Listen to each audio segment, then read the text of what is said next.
Good morning. Welcome to another edition of Inquisition Update. My name's Tom Fress, and I'll be your host for the next hour.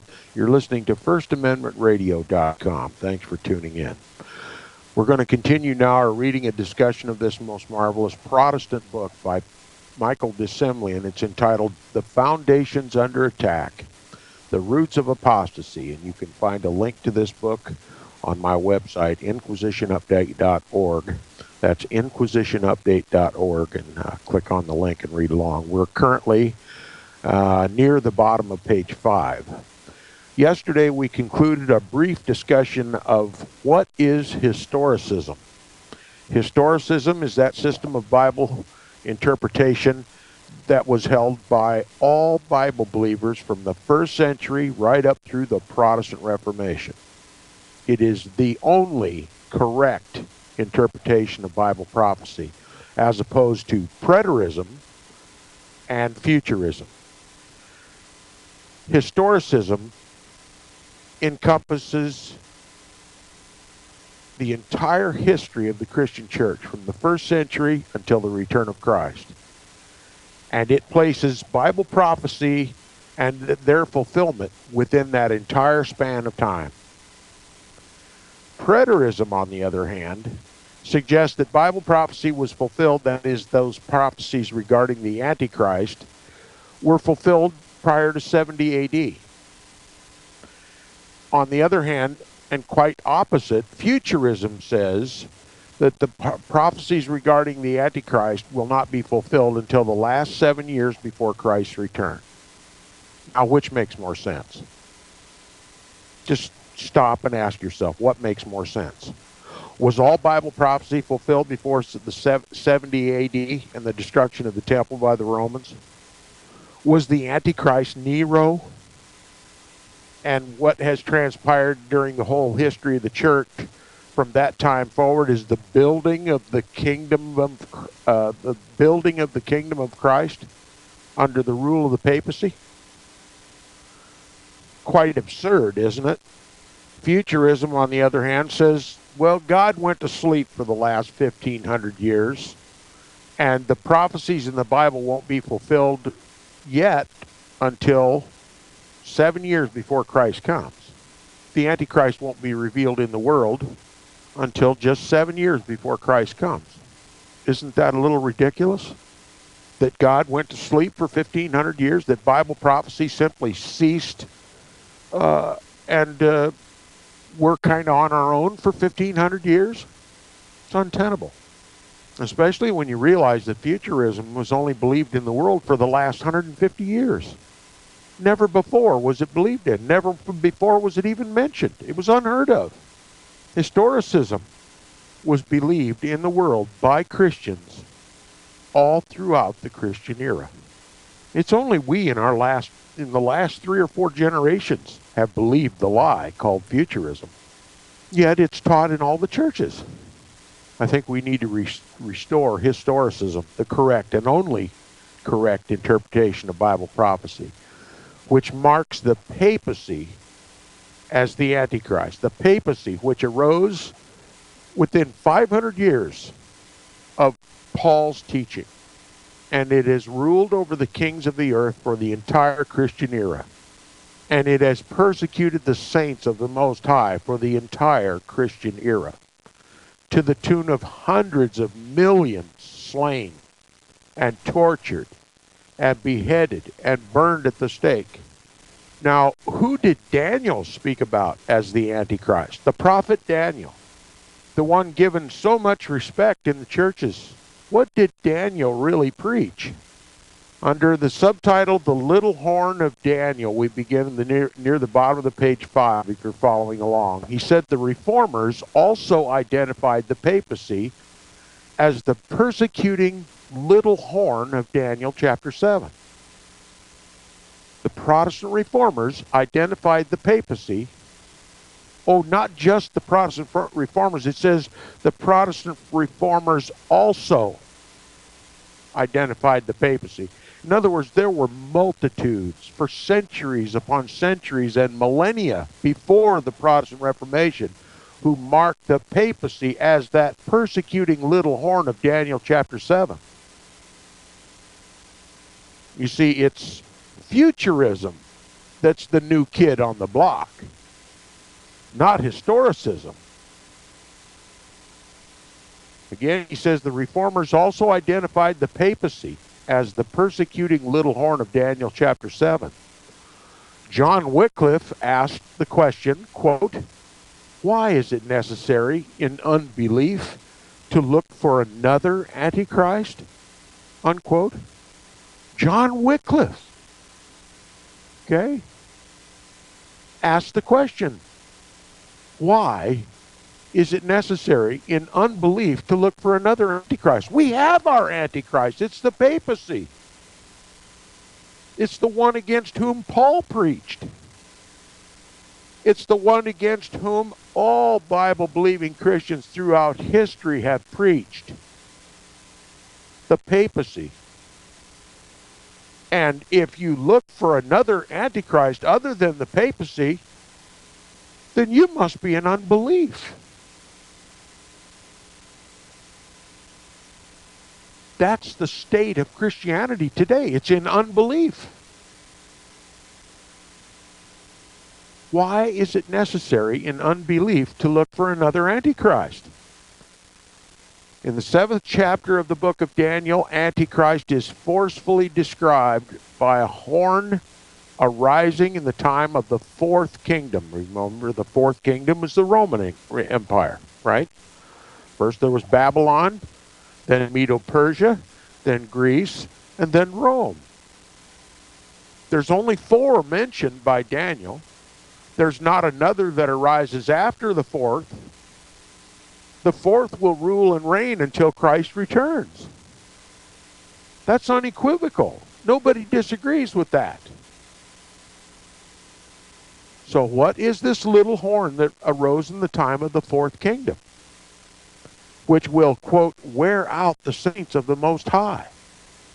See Daniel chapter 7, verse 25.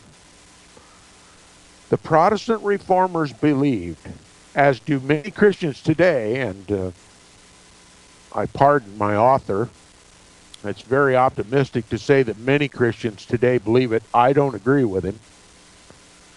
He said the reformers believed, as do many Christians today, that the little horn of Daniel chapter 7 had risen out of the 4th beast, the Roman Empire, and had sprung up among the 10 kingdoms into which imperial Rome was divided.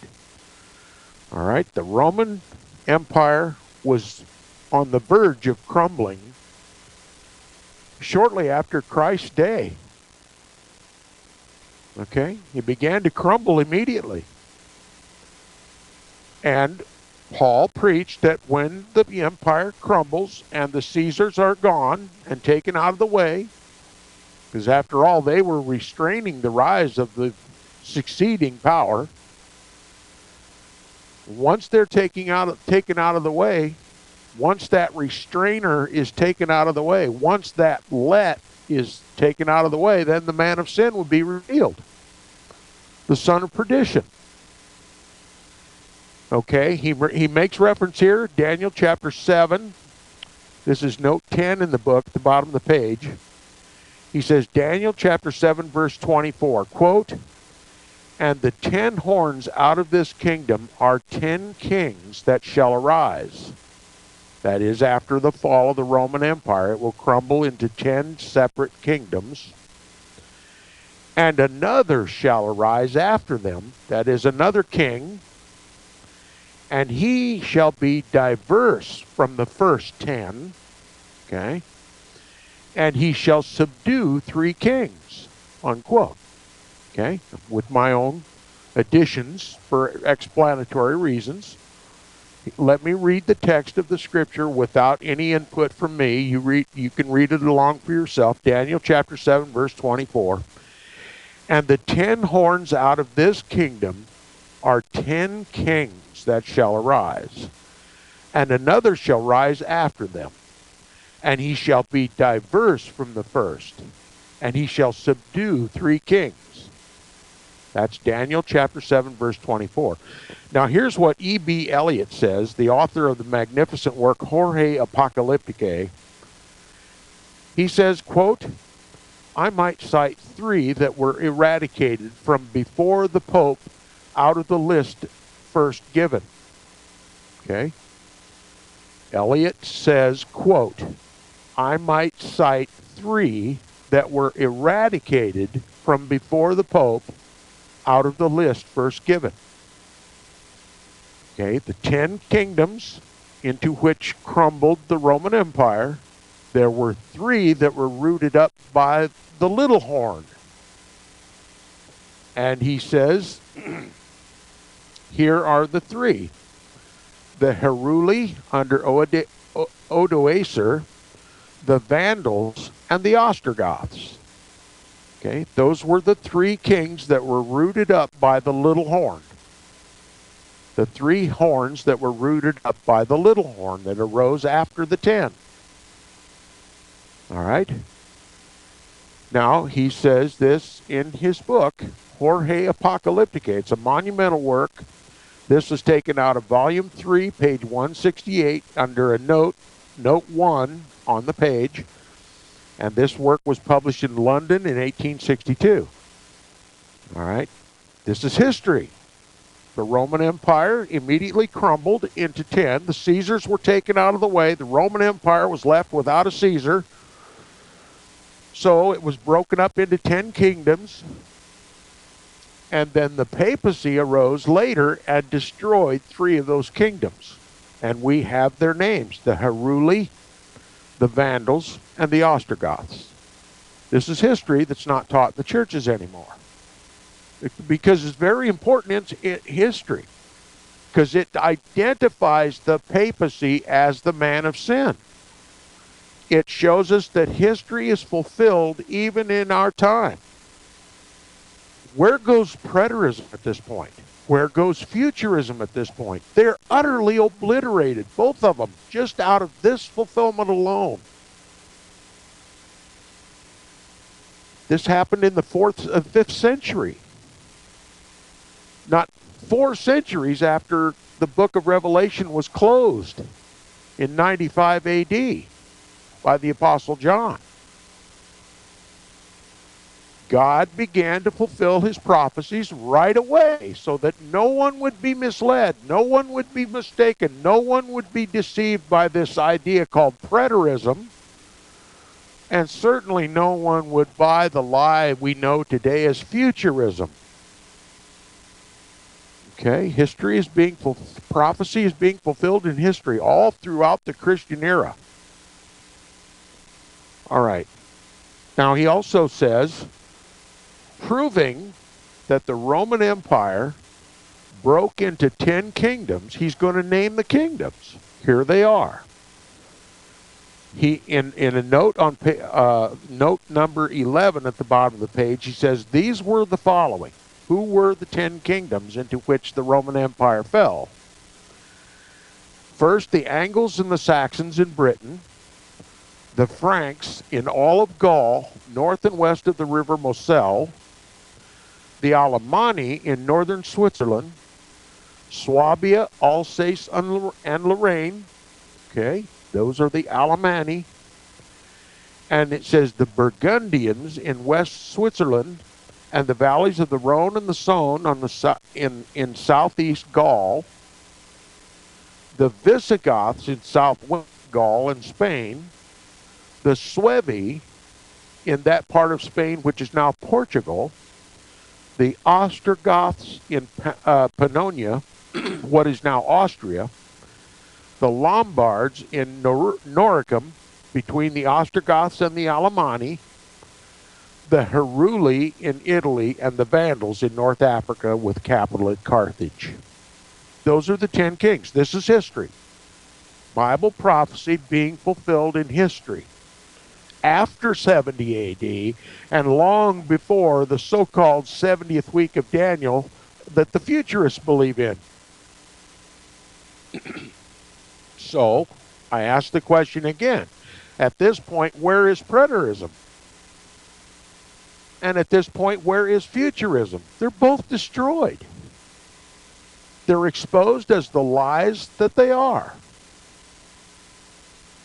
And we have God proving it almost immediately after John closed the last book of the Bible, the Revelation. God does not leave his people long to see the fulfillment of Bible prophecy. And he is likewise confirming that which Paul spoke about to the Thessalonians.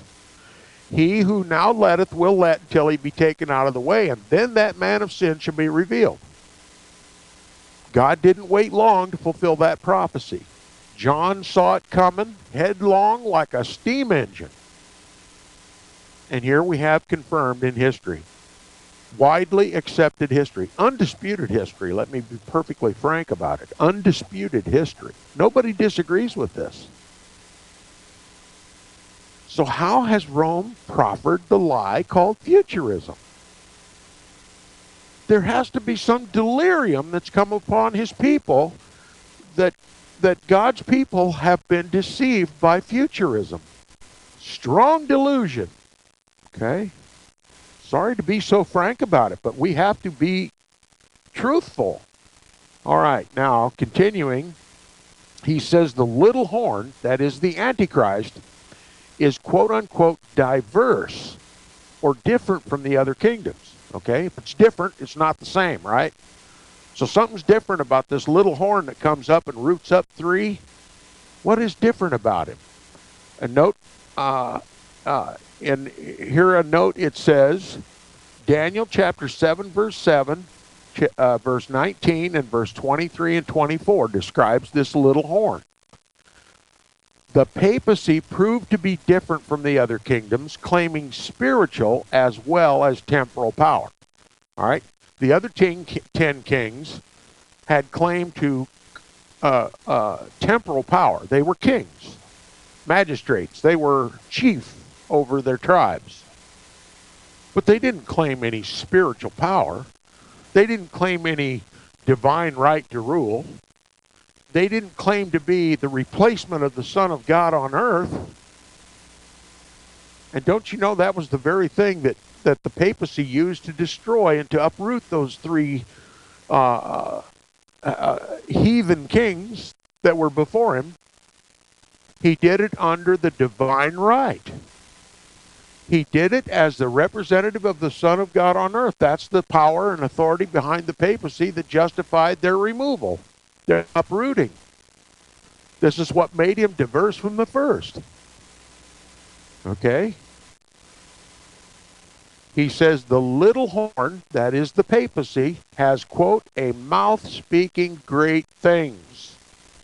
See Daniel chapter 8, or chapter 7 and verse 8. Okay, he speaks great blasphemies against the Most High. What is blasphemy? Well, they accused Jesus of blasphemy. They said, because thou being a man makest thyself God. That's why we stone you. Okay? But what did the papacy do? He's a man claiming to be God on earth. He speaks great blasphemies against the Most High. History, or Bible prophecy fulfilled in history after 70 AD and before the so-called futurist 7-year period of time. He says, over the centuries, the papacy has repeatedly laid claim to rule the world as Christ's representative. Did anybody ever tell you this about the papacy? When I first learned it, and it wasn't so many decades ago, that the papacy literally claims to be Christ's representative, Christ's personal representative. And one pope also went to the very distinct effort to write down in a papal encyclical that he was Christ himself hidden under a veil of flesh. Now, if that's not blasphemy, I don't know what is. All right?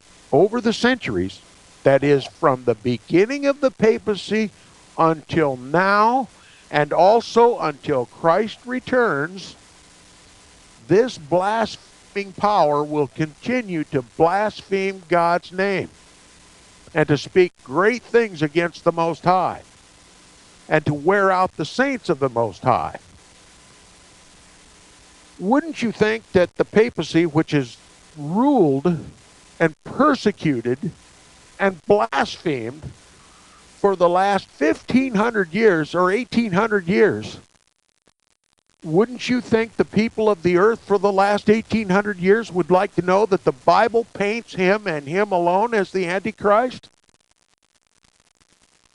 Do you think it might be important for the papacy to try to shed the onus of Antichrist away from itself by any means, fair or foul? And if he can't shut up the people about that accusation, then do you think he might resort to physical force to shut them up? To kill them by any means, fair or foul? Do you know I've just described all of history? All of history. During the Christian era, between 70 AD and the second coming of Christ. What's more believable? Historicism or preterism or futurism? What's more demonstrably true? Historicism or preterism and futurism? Preterism puts the onus of Antichrist on some figure, possibly the Roman Caesar Nero, prior to the Christian era. Futurism places the onus of Antichrist on somebody in the distant future and leaves all of the Christian era without an Antichrist. Which is more believable? Over the centuries, over the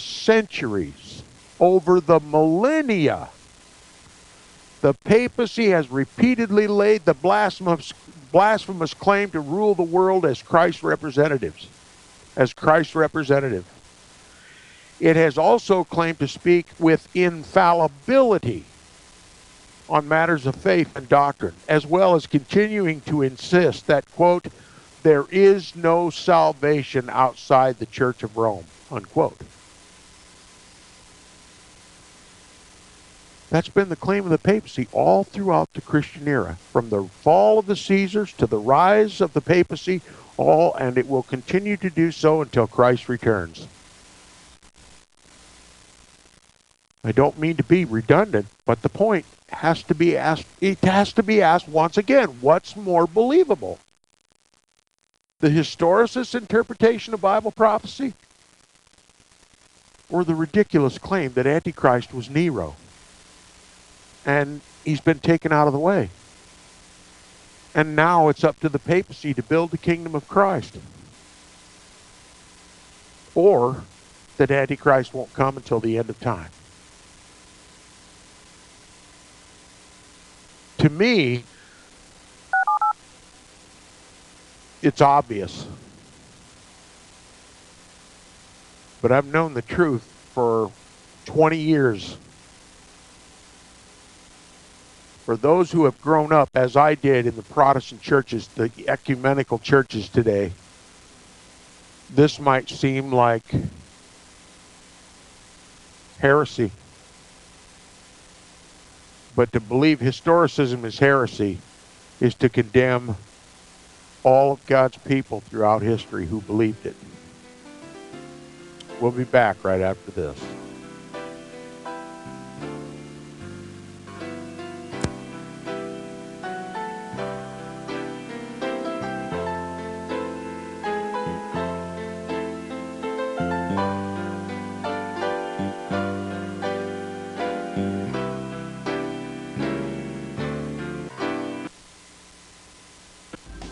Years ahead of the dominant media, FirstAmendmentRadio.com and FirstAmendmentRadio.net.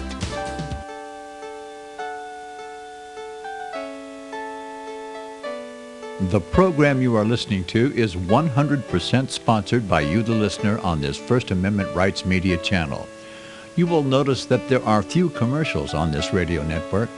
There's a good reason for that. corporate advertising dollars come with strings that limit program content. So without your help, these programs cannot continue on internet or our several affiliates. If you benefit by the educational law programs, we ask you to give. If you are admonished or nurtured by the Bible and ministry programs, we ask you to give. If some voice a cause that you are passionate about, we ask you to give. If you believe in any of these, we ask you to support them as you would a missionary on a continual basis, as if giving a tithe for missionary radio. These programs are not commercially viable and must be supported by those faithful to the cause of truth. Look for the button to sponsor your favorite programs at our listen and schedule pages on the internet. Then, when you subscribe, we will send you the last quarterly MP3 CD of that program immediately, and continue to do so with each new quarter.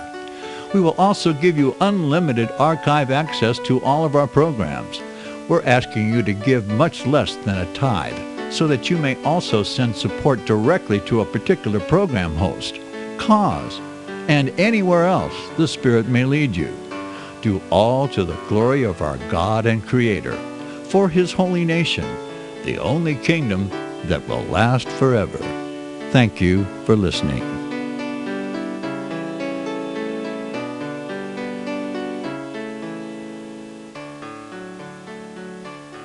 Gold and silver is tremendously undervalued. Global demand vastly exceeds mine supply by more than 60% annually. There is little in the financial world more certain than a coming explosion in the prices of gold and silver. The U.S. dollar continues to lose value and respect as the world's reserve currency. Our nation faces challenges on many fronts, and a day doesn't pass without another economist bringing forth warnings of impending economic calamity. There has never been a better time than right now to acquire physical gold and silver. Discount Gold and Silver Trading was founded on the principles of truth and honesty. We believe in providing a quality product, quality service, and most importantly, competitive pricing. We provide all forms of precious metals, including American gold, silver, platinum, and rare investment and circulated coins. Silver bars, rounds, and 90% silver bags are on hand for the silver investor. Gold self-directed IRAs are available. Call Discount Gold and Silver Trading at 1-800-375-4188. Toll free, that's 1-800-375-4188.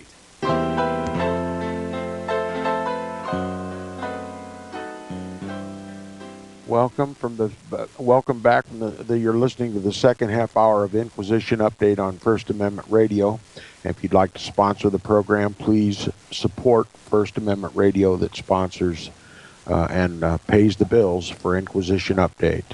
My time is free here on First Amendment Radio, and it's Nicholas who pays the bills, so let's help him out.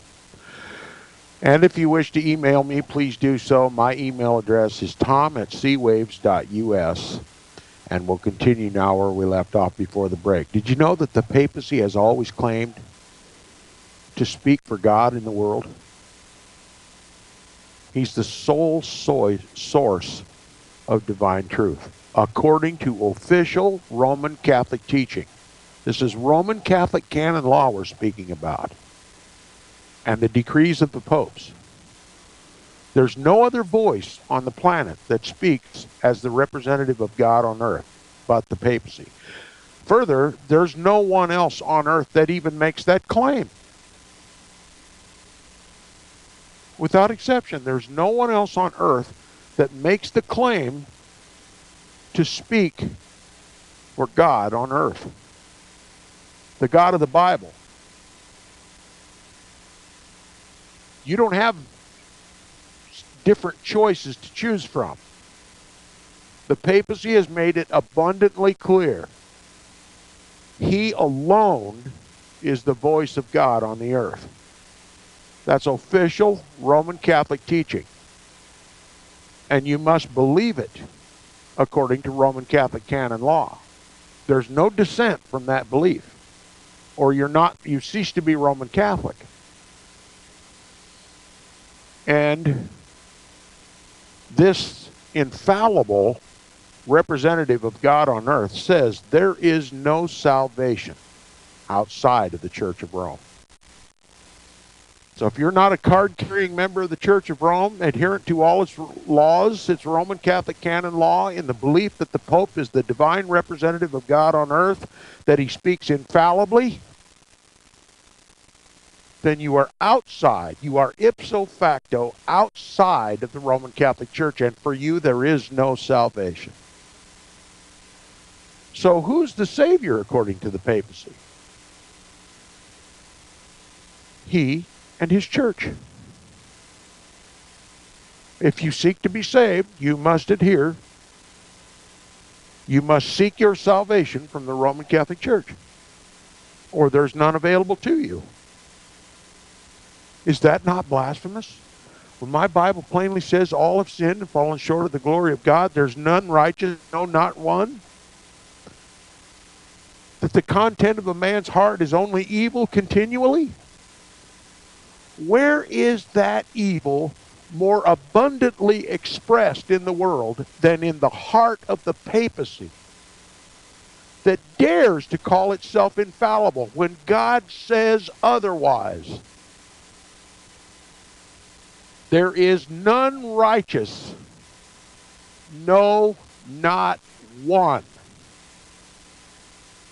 Don't you just love the cut and dried language of the Bible on that count? There's no way to equivocate. There's no way to extrapolate. There's no way to compromise. There's no way to question what is clearly taught in the Scriptures. No, not one. But you must defy the Scriptures to be a Roman Catholic, and to accept the papacy as the voice of God on the earth, and to believe in your heart there is no salvation outside the Roman Catholic Church. You see how the wisdom, the divine wisdom of Daniel made it plain that this little horn that would arise and uproot 3 of the 10 that preceded him would be diverse from all the others? He is truly diverse. He has no competition. No one would dare make the claims that the papacy has made historically for the last 1,800 years. There can be no doubt who Daniel is speaking about here. There can be no question. If you can legitimately question that Daniel is not speaking about the papacy when he speaks of the little horn, then I want to hear your rationale. Tom at cwaves.us. If you've got a legitimate argument suggesting that Daniel may be speaking of someone other than the papacy, I'd like to hear it. Can you make a case that Daniel is speaking about someone other than the papacy? I would like to hear it. My guess is my email box will be empty. All right. He continues, in Daniel's dream, the little horn, quote unquote, had eyes. Was he speaking of Nero here? Was Daniel speaking of Nero? Nero certainly had eyes, didn't he? So what would be unique about saying that this little horn had eyes if everybody has eyes? But what about that man on the earth that calls himself the Holy See? Right? The S-E-E. The Holy S-E-E. And likes to represent himself as a triangulated solar blaze around an all-seeing eye. Why is that nomenclature so popular even on the dollar bill? Who is this little horn with eyes, like the eyes of a man? Okay? And his, quote, look was more stout than his fellows. See Daniel chapter 7, verse 20. Okay, he had eyes like the eyes of a man. He was diverse. He had a mouth speaking great things and blasphemies against the Most High. He had eyes like the eyes of a man and a look more stout than his fellows. Well, he must have been more stout than at least three, right? He rooted them out. The Ostrogoths, the Vandals, and the Heruli. He said the Pope who lays claim to the keys of the kingdom of heaven is said to watch over more people than any other leader. That's what the papacy teaches, that it watches over more people than any other leader on the face of the earth. And if you believe the Pope that's said in his papal encyclical, Unum Sanctum, Boniface VIII, it is necessary for every human creature to be subject to the Roman Pontiff.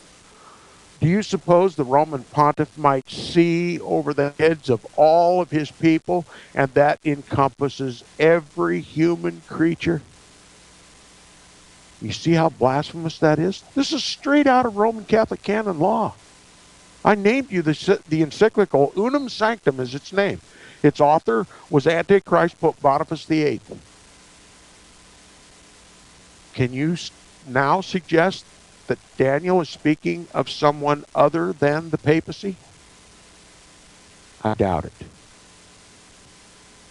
The Pope who lays claim to the keys of the kingdom of heaven is said to watch over more people than any other leader. He is responsible for the spiritual oversight of more than 1 billion people across the world today. Now listen, that 1 billion people only represents those card-carrying Catholics. But that's not all the papacy claims to see over. He sees over every human creature. Their destiny is held in his hand, according to Roman Catholic canon law. They're either members of his church and assent to his authority, or there is no salvation for them. He's the judge of every man, and he is outside of the judgment of any human being. Is that not divinity? Are we to believe it? That's what the papacy teaches. Do you realize that it is a grievous error in every one of your churches that your pastors do not teach this from the pulpit? This should be taught from every pulpit that calls itself a church of Jesus Christ. This should be preached from every pulpit. Every creature on this earth should be taught what the papacy teaches about itself, so that there be no room for doubt in anybody's mind who Daniel is speaking about. The lesson that you've learned on Inquisition Update this morning should be taught first and foremost in every Christian church. You need to be taught how to distinguish the genuine from the counterfeit. Okay? Your pastor's responsibility is to teach you the difference between Christ, the genuine, and the Antichrist, the counterfeit. That mission has been completely failed in this country and around the world, as far as I know. How do you distinguish Christ from the Antichrist? Who is the Antichrist in the world? Well, the reason they don't talk about it, distinguishing the difference between Christ and his counterfeit, is because they say he hasn't come yet. We don't know who it is. We don't know what he teaches. We don't know what he believes. We don't know what he says of himself. But the Bible tells us all. Why don't we know? What's more believable? Historicism or preterism and futurism? He says the little horn, quote, made war with the saints and prevailed against them. See Daniel chapter 7, verse 21. And would, quote, wear out the saints of the Most High, and they shall be given into his hand until a time and times and a dividing of time. See Daniel chapter 7, verse 25. Who's Daniel speaking of? Nero? Certainly Nero had a hand in killing a lot of Christians, made mockery of the of Daniel and the God of Daniel by feeding them to the lions. But did the persecution of the saints end with Nero? Or did it accelerate under the papacy? History records it. It's irrefutable. The papacy killed far more than Nero even dreamed of. The papacy has killed more of the saints of God and persecuted more of the saints of God than those who lived in the Roman Empire during the time of Nero. Not just the Christians that he killed, but everyone in the empire. Hundreds of millions. Only God knows their number. But every drop of blood that was spilled by the Roman Caesar, the papacy, cries from the dust of the ground, pleading for justice. Those are the ones we have forgotten in Christendom today. How have we forgotten them? By exonerating the papacy, by believing in futurism, that Antichrist hasn't come in the world yet. What an abomination.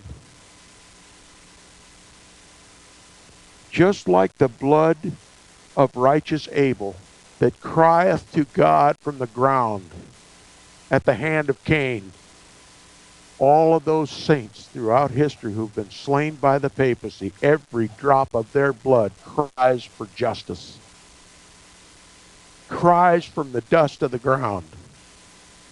Cries from the sun-drenched peaks of the Alps to the valleys and the plains, from shore to shore, from Europe to the United States, all over the world. There's blood crying from the dust of the ground. And who will pay for every drop of shed blood? Those who shed it. And those who shed it for the papacy.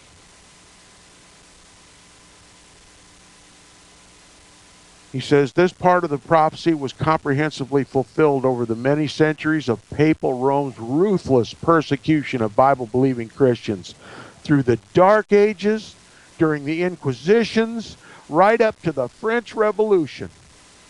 Evangelicals, frequently referred to as belonging to fundamentalist sects, are persecuted in Roman Catholic countries around the world to this very day. The persecution of the saints has never ended. It's more prevalent today than any time in history. Oh, Rome doesn't go about with the hooded inquisitors putting people to death like she used to do. No, she does it in the name of world wars now. No one would even suspect the papacy behind the world wars, but the papacy is directly behind the wars of this world. Global crusades, global inquisitions, and we pay for it with our tax dollars, with our Social Security. Okay?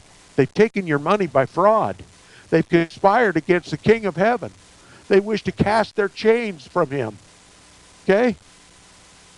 Cast their connection to him altogether. They've conspired against him.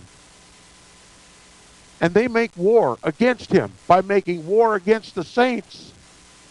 Do you realize there's nations in the world today that won't tolerate the name of Jesus Christ because they were massacred by a so-called Christian nation, the United States of America?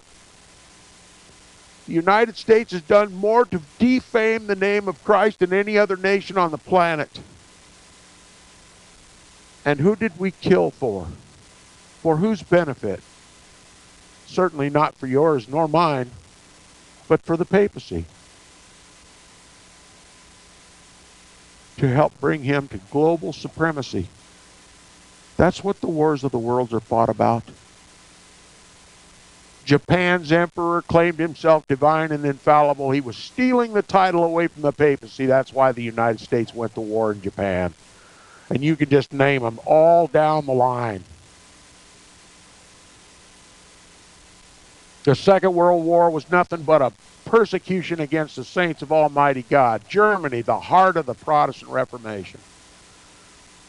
The papacy went about roughshod to silence Protestantism in Central Europe. It was an inquisition. Germany still suffers today because of the Protestant Reformation in Germany. The United States was drug into that war to help the papacy conquer all of its competition. You starting to see the Second World War as an inquisition? That's exactly what it was. Okay? He says further, the little horn, that is the papacy, would think to change times and laws. See Daniel chapter 7, verse 25. Has the papacy changed any times and laws? The papacy has changed both human laws and divine laws. Do you realize in the Roman Catholic Catechism they completely strike out the second commandment against idolatry? And to make it look legit, they simply split the 10th commandment having to do with covetousness. They've split it in two so that there's still 10. That's God's law. It was written by his own finger on tables of stone, not once but twice. You think God means it? You think the Pope has the authority to change it? To add to it or to take away from it? No, he simply proves by doing so that he is that little horn, that man of sin, the son of perdition that Daniel preached about, and that Paul preached about, and that John preached about. The papacy has changed both human laws and divine laws. It has annulled and abrogated the laws of kings and emperors, and relatively recently, in 1870, at the First Vatican Council, declared itself infallible in abject defiance of Scripture. When the papacy declared itself infallible at the First Vatican Council in 1870, anybody who had ever read a Bible before should have pointed their finger at the papacy and said, Antichrist! You've proven once and for all. If there was any doubt before, there is no doubt now. You are the man of sin. To declare yourself infallible? When the Bible, in the most clear and explicit terms, there is none righteous, no, not one. Who on earth, besides the papacy, claims infallibility? He's changed laws, both divine and human.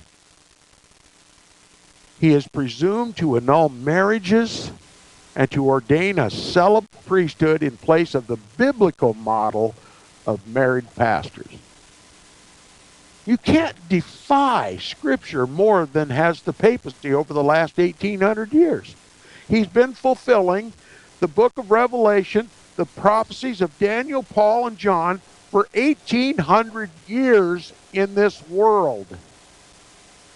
And yet we look for a future one? We look for someone in the future to do this? We look for someone in the past to have done it? Historicism is the truth. The demonstrable truth. And everything else in comparison is laughable. Laughable.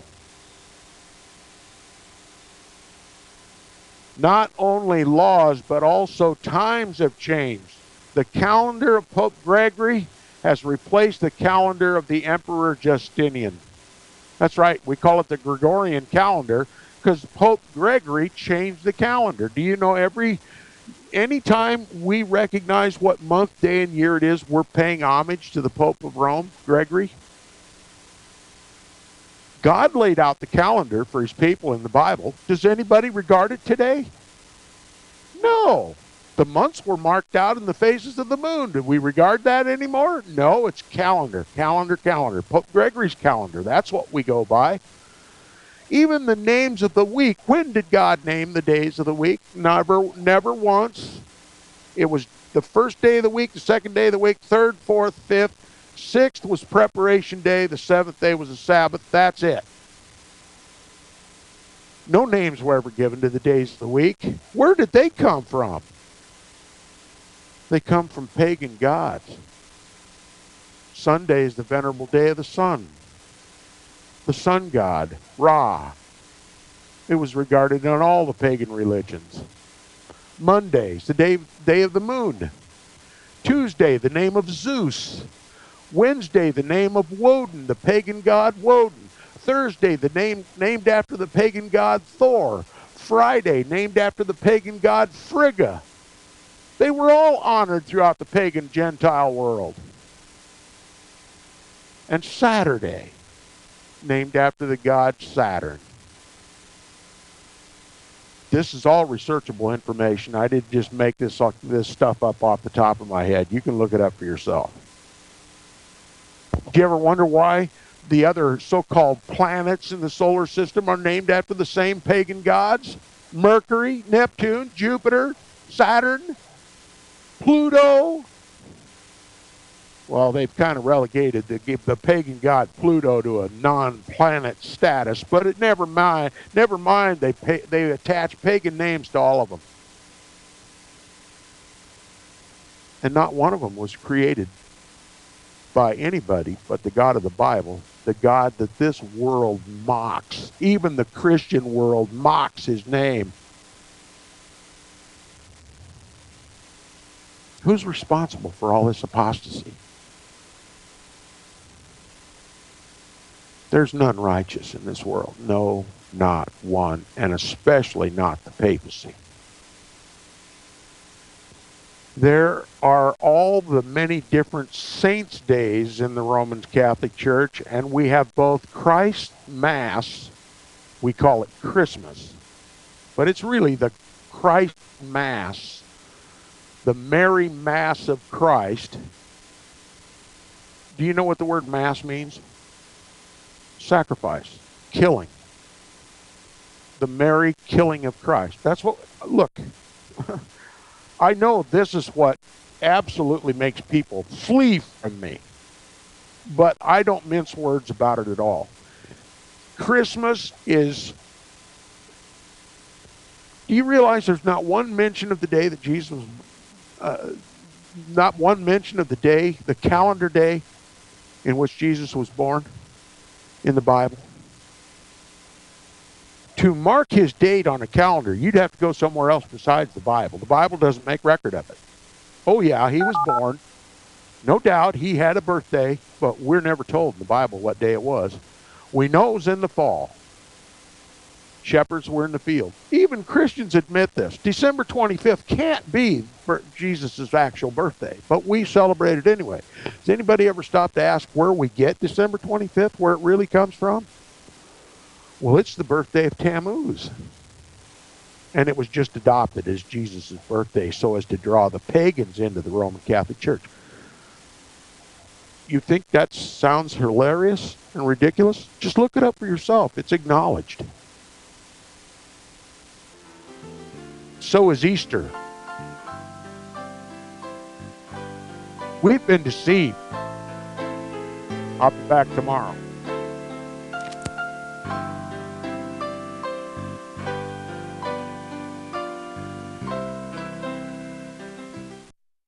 Visit crosstheborder.org, CROSS, crosstheborder.org, to get your print, EPUB, or PDF version of the book, The Rapture Will Be Canceled. That's crosstheborder.org. I know you all want answers, and believe me, so do I, and I'll do my best to get them. Despite Nicolas Cage's promise to do his best to get left behind rapture answers for us, don't hold your breath. Not everyone believes Left Behind is true prophecy. Some may even regard as conspiratorial the mainstream re-release of the Left Behind movie, with actor Nicolas Cage portraying the main character, as an attempt to further reinforce in the minds of all this perception of false prophecy, in order to condition the masses for the play about to begin. If you want true Bible prophecy answers, get the book, The Rapture Will Be Canceled. The author exposes the Latin rapture origin, the 7-year tribulation deception, true Bible revelation of Daniel's 70 weeks, the abomination of desolation, the restrainer, America in the Revelation, the image of the beast and the mark of the beast, and the truth about God's chosen people, and so much more about Bible prophecy. This book will shatter the left behind paradigm of future events. Get the book, The Rapture Will Be Canceled. Visit crosstheborder.org, CROSS, crosstheborder.org, To get your print, EPUB, or PDF version of the book, The Rapture Will Be Canceled. That's crosstheborder.org.